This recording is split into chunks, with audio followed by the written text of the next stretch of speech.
سلام و درود دوستای عزیز، انشالله که همه شما خوب سلامت باشین.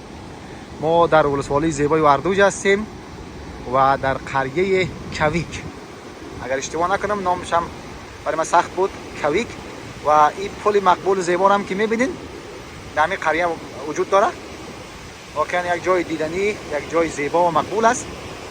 اگر شما این طرف آمدین حتما از این پل دیدن بکنین، از این فضای قشنگش دیدن بکنین. دیگه ما رد میشدیم، خواستیم که از این فضای مقبول عکس بگیریم، ویدیو بگیریم و خواستیم که شما هم از این فضای زیبا تماشاگر شوید. سلامت باشین، انشالله که این ویدیوی کوتاه و مقبول خوشتان بیاد.